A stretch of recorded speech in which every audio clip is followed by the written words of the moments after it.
सुप्रभात बच्चों। जो हमने पाठ देखा है जन्मदिन पाठ हमने यहाँ पे पढ़ा था। तो देखो बबलू जो जब सभी जो बच्चे खाने की ओर जाते हैं मेज की ओर और वहाँ पे सभी को खाना वहाँ पे लगा हुआ दिखाई देता है और वहाँ पे जो उनके जो ग्लास थे वो आधे भरे हुए थे। जैसे ही बबलू को प्यास लगी थी उसने खाना खाया और जो ग्लास में जो आधा ग्लास था उस ग्लास में जो पानी था वो उसने एकदम गटक लिया और उसे और भी प्यास लगी थी, लेकिन उसे और भी भूख भी थी इसलिए वो खाना खा रहा था, लेकिन उसकी प्यास बुझ नहीं पाई तो उसे और भी पानी चाहिए था। तो शीला मौसी ने कैसे उसे बताया कि अच्छा बुरा तो होता ही रहता है, तुम लोग खाना खाओ, अड़ोस पड़ोस में देखते ही कहीं ना कहीं से पानी तो मिल ही जाएगा। उसके आगे देखो यहाँ तक हमने पाठ देखा था, लेकिन इस आश्वासन से बबलू को कोई राहत नहीं मिली। प्यास से उसका गला सूखा जा रहा था, खाने का एक कोर भी गले से नीचे नहीं उतर रहा था। वो प्यास से छटपटाने लगा। आज पहली बार प्यास का अनुभव करने से तो उसे पानी मिलने वाला नहीं था। देखो, लेकिन इस आश्वासन से जो शीला मौसी ने आश्वासन दिया था, लेकिन उसका जो गला था वो सूखा जा रहा था, लेकिन उसको कोई राहत नहीं मिली। प्यास से उसका गला सूख जा रहा था, खाने का एक कोर भी उस बबलू के गले के नीचे नहीं जा रहा था क्योंकि उसे बहुत ज़ोरों से प्यास लगी थी। आज पहली बार जब पानी न होने का उसका अनुभव ये उन्हें प्यास से झटपटाने लगा।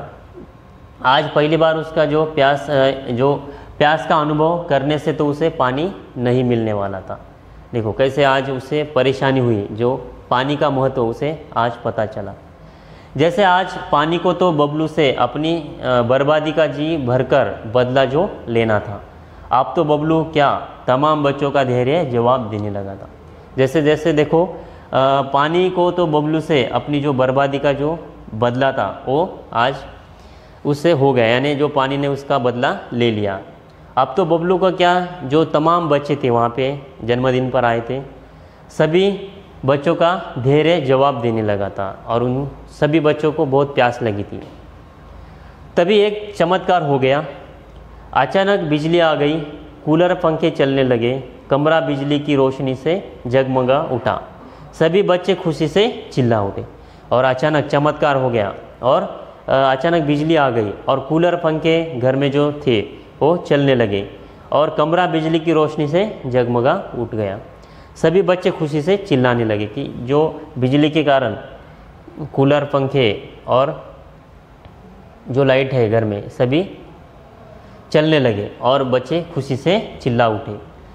मगर बिजली आने भर से तो प्यास बुझने वाली नहीं थी।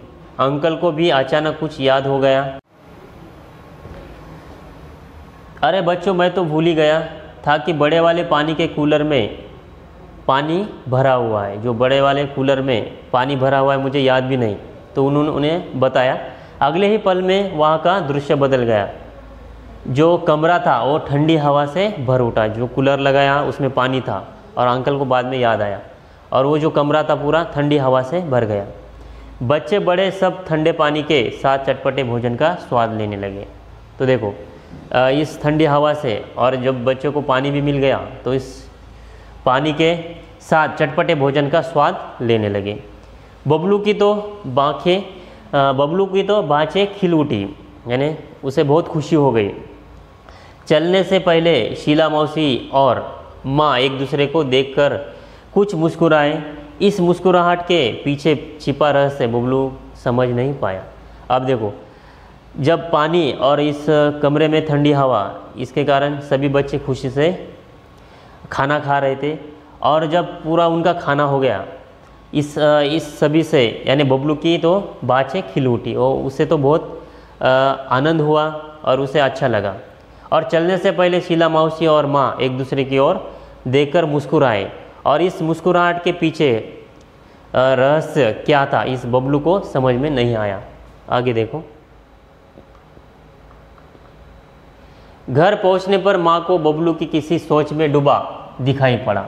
जब घर जाकर बबलू किसी सोच में था, ये माँ को दिखाई पड़ा। बबलू कुछ नहीं बोला। शीला कि यहाँ जो घटना हुई वह अभी उसकी आंखों के आगे घूम रही थी। बबलू को कुछ भी नहीं, माँ से कुछ बात नहीं की, और उसे जो घटना थी शीला मौसी की यहाँ सभी घटना उसे वो याद आ रही थी। अपने आंगन की गौरैया की प्यास से खुली चोंच, बाहर सड़क की नाली में जीभ निकाले हाँफता हुआ टॉमी। अब देखो, शीला मौसी के यहाँ प्यास से सूखता उसका गला, पंखा कूलर जरा देर के लिए बंद रहने पर बहता पसीना, बहुत कुछ नहीं, अब वह ऐसा कुछ भी नहीं करेगा। अब देखो, उसे अपने घर के सामने जो गौरैया की प्यास से खुली चोंच, यानी यह चिड़िया आपको दिखाई दे रही है, इसकी जो खुली चोंच थी प्यास से, अपने बाहर एक सड़क की नाली में जीभ निकाले हाँफता हुआ टॉमी। शीला मौसी की यहाँ प्यास से सूखता उसका गला, पंखा कूलर जरा देर के लिए बंद रहने पर बहता पसीना, बहुत कुछ नहीं, अब वो ऐसा कुछ भी नहीं करेगा। अब उसे ये अनुभव आया कि जो उसकी हालत कैसे हो गई, यानी बिना पानी की। उसे पता चला कि पानी का कितना महत्व है और उसे बर्बाद करना नहीं चाहिए। ये सब सारी चीज़ें देखकर उसे समझ आया कि अभी ऐसा वो कुछ भी नहीं करेगा। माँ, कल से मुझे आंगन में किसी बर्तन में पानी भरकर रखना है। अब वो क्या कह रहा है अपनी माँ को, अब उसे सीख मिल गई है, तो माँ से कह रहा है कि माँ, कल से मुझे आंगन में क्या करना है,